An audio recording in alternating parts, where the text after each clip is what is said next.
Well, joining us live from London is Olivia Gita, security analyst at Global Strat. It's a geopolitical risk and security consultancy firm. Mr. Gita, can you hear me? Yes, very well. Thank you. Thank you very much for staying with us on Al Jazeera. So, as we have mentioned, you are a security analyst. What do you make of the events in Nice, of the attack, of its nature, the fact that it could happen? A couple of things. I mean, for me, since September of 2014, the modus operandi of attacks from Islamic State had changed to being very low sophisticated attacks. We were talking about cars as weapons, we were talking about knives, anything that they could do to basically put the fear into the minds and souls of Westerners. So we've seen a few attacks using cars in France in the past 18 months. We've seen one or two attacks using knives trying to kill people in the West, but not in a large scale. So unfortunately, not surprised by the attack tonight.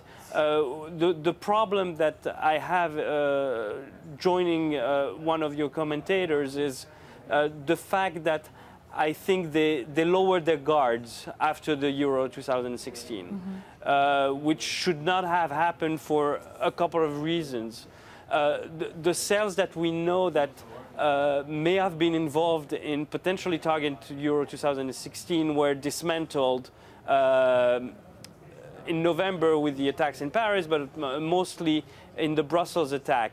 So that's one. But the second thing that I had mentioned at the beginning of the Euro, I said, look, there's so much security, so much emphasis put on stadium. If I'm a terrorist, I would try to target either another town or another target in Paris, not a stadium, because the whole focus was just on the stadium. And unfortunately, in a way, because nothing happened at Euro 2016, tonight was probably less of a security issue, especially in Nice, compared to what your correspondent in Paris described as major security when he was touring the Euro 2016. Well, we don't actually know, who's responsible for this attack. There has been no claim of responsibility yet. Why do you think the French, as you say, French authorities would have lowered their guard after Euro 2016? There is a state of emergency still in place. There have been numerous deadly attacks carried out on French soil since the Charlie Hebdo attacks in January of last year. Surely this wouldn't be the time to lower your guard. I think a couple of things. The fact that today President Hollande announced before the attack the lifting of the state of emergency on the 26th of July is mostly not because the threat level has gone down, but because soldiers and police are so overstretched, so overtired that it's impossible for them to go on. So lower their guards might not be the right terms, maybe being on a major fatigue because they're doing 24/7. We have had cases of suicide within the army, people that were taking place to protect the French. So the behind the scenes is very worrying because the country is not ready in terms of what it needs to do in terms of manpower, in terms of analysis, and in terms of intelligence. And unfortunately, every single nation in Europe is exactly in the same state that France is. It's interesting what you say about the country not being ready, because I know that the parliamentary commission that investigated last year's terrorist attacks, the head of the commission actually said our country was not ready. Now we must get ready. Yes, you are totally correct. I mean, I think that people felt that after Charlie Hebdo in January, from January to November, the administration in France didn't do enough to protect people between those months. But now, between November and now, for whatever reason, they were ready in a way in terms of security, mostly in Paris. And that's what I feel is something that we have to underline, is that some were all expected attacks in capitals, and you have at that time a very huge opportunity to target the tourism industry in France. If you want to target the tourism industry and if you want to target the jewel of the French Riviera, you hit Nice in either July or August. So for them, whoever is behind it, looking at what happened in Tunisia, where the economy got crippled after the attack in Sousse on the beach, that is exactly the model they would like to replicate. And I suspect that we will see, unfortunately, the numbers, because that's what they're looking at, the terrorists, the numbers of attendance to France or tourism coming in to go back down dramatically after the attack in Nice. Mr. Guiter, stay with us while we bring our viewers up to date with the latest on the attack. So a truck drove into a crowd of people who were celebrating Bastille Day in the coastal city. The French Interior Minister says at least 80 people are dead. The truck driver was killed after an exchange of gunfire with the police. Officials say weapons were found inside the truck. President Francois Hollande has called on the army reserves to boost security. He's extended the state of emergency, which was set to expire at the end of this month.